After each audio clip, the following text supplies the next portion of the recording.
আরমান, আপনার কাছে একটু ডেভিড বার্গম্যানের সেই প্রশ্নটা আপনার কাছে একটু তুলতে চাই। তিনি বলছেন যে 71 সালের যুদ্ধ নিয়ে যে পক্ষপাতমূলক ইতিহাস ব্যবহার করেছে আওয়ামী লীগ, তার চেয়ে বেশি রাজনৈতিক পক্ষপাতমূলক আরেকটি বর্ণনাকে প্রতিষ্ঠা করা হয়েছে। তিনি বলছেন, কে জানতো 5ই আগস্ট আসলে সেটি নিয়েই ছিল।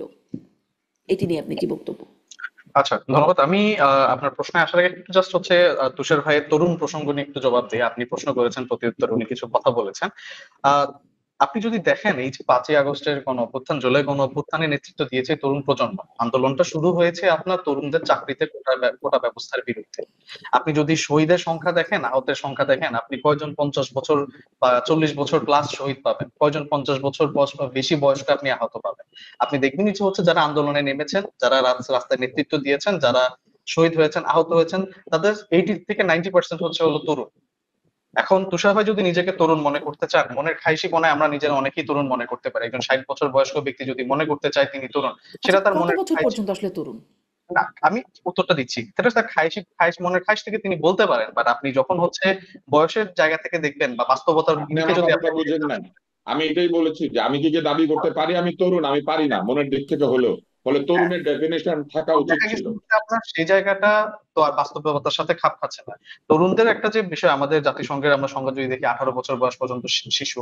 এরপর আমাদের আমি যতটুকু জানি যে আমাদের একটি নীতিমালার মধ্যে যুবকের বয়সটাকে ডিফাইন করা হয়েছে, 25 থেকে 35 বছর বয়স পর্যন্ত যুবক হিসেবে ডিফাইন করা হয়েছে। আমি স্পেসিফিক্যালি নামটা হয়তো বলতে পারছি না এখন।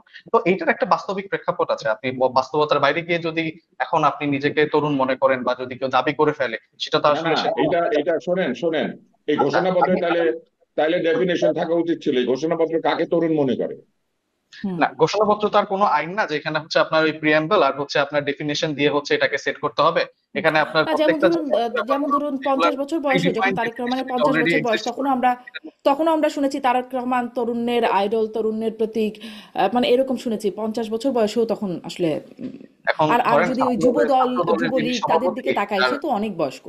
ছাত্র দলের যিনি সভাপতি, যিনি বর্তমানে মনে করেন হচ্ছে বয়স সম্ভবত 40-এর কাছাকাছি। এখন উনি যদি ছাত্রদের প্রতিনিধি হিসাবে নিজেকে মনে করতে পারেন বা পলিটিক্যালি নিজেকে ক্লেম করতে পারেন, এখন পলিটিক্যাল ক্লেম আর আপনার হচ্ছে কি বলে রিয়ালিস্টিক সিচুয়েশন, বাস্তবতা তো আর ডিফারেন্ট, দুইটা তো আর এক না।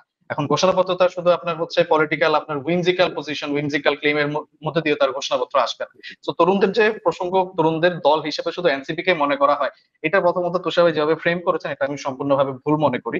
কারণ তরুণরা যারা হচ্ছে আন্দোলনে অংশগ্রহণ করেছেন এবং 5ই আগস্ট পরবর্তী তরুণদের যে আকাঙ্ক্ষা, এটা ছাত্রদল বলেন, ছাত্র শিবির বলেন, অন্যান্য যে ছাত্ররা আছেন, তরুণরা আছেন, রাজনৈতিক অরাজনৈতিক সবার সম্মিলিত আকাঙ্ক্ষা।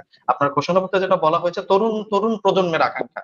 আর শুধু তরুণ প্রজন্মকে শুধু এনসিপি ধারণ করে না, তরুণ প্রজন্মের কিছু অংশ এনসিপি তে আছেন এবং এনসিপি তরুণ প্রজন্মের প্রতিনিধিত্ব হয়ে, একটি অংশের প্রতিনিধিত্ব হয়ে রাজনীতি করছে।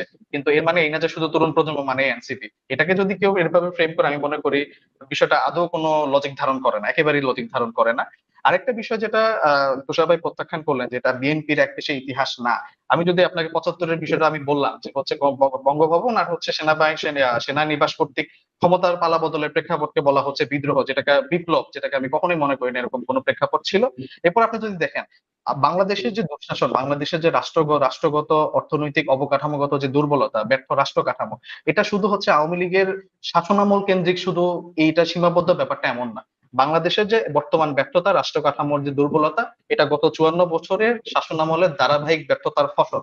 এখানে বিএনপির 91 থেকে 96 সালের শাসনামল আছে, 2001 থেকে 2006 সালের শাসনামল আছে। কিন্তু আমি যেটা দেখলাম এই ঘোষণাপত্রে, বিএনপির এই 10 বছরের শাসনামলকে এক প্রকার আপনাকে ইন্ডেমনিটি দেওয়া হয়েছে, এক্সাম্পট করা হয়েছে। হ্যাঁ, এক প্রকার দায় মুক্তি দিয়ে দেওয়া হয়েছে। তো এই বিএনপির 10 বছরের যে শাসনামল কেন্দ্রিক যে ব্যর্থতা, দুর্নীতি এবং রাষ্ট্র কাঠামোর যে ব্যর্থতা, এটা কি দায়ী না? অবশ্যই দায়ী। কিন্তু এটাকে ঘোষণাপত্রে আমরা দেখলাম যে একদমই অ্যাভয়েড করা হয়েছে। তো এই জায়গাগুলো যদি আপনি দেখেন, এরপর আরেকটা বিষয় যেটা আমি লাস্ট পয়েন্ট, আমি মানে গতবার মেনশন করা হয়নি আগের প্রশ্নে, যে পরবর্তী নির্বাচিত সংসদের মাধ্যমে এই ঘোষণাপত্র সংবিধানের তফসিলে সংযুক্ত হবে। এখনো এই বিষয়টি ডিটারমাইন্ডই হয়নি। ঐকমত্য কমিশনে যখন আমরা জুলাই সনদের বিষয়ে একমত হয়েছি, বাস্তবায়ন প্রক্রিয়া নিয়ে এটা কি সংবিধান সংশোধনের মাধ্যমে হবে, এটা কি পরবর্তী পার্লামেন্টের মাধ্যমে হবে, নাকি এটা গণপরিষদের মাধ্যমে নতুন ভাবে পুনর্লিখন হবে, এটা এখনো নির্ধারণই করা হয়নি।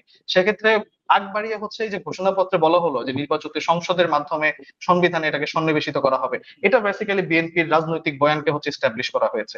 তো এটা যদি কেউ মানে খালি চোখে যদি কেউ না দেখেন যে বিএনপির রাজনৈতিক ইতিহাস, রাজনৈতিক ভবিষ্যতের অভিপ্রায়কে এই ঘোষণাপত্র হোল্ড করছে,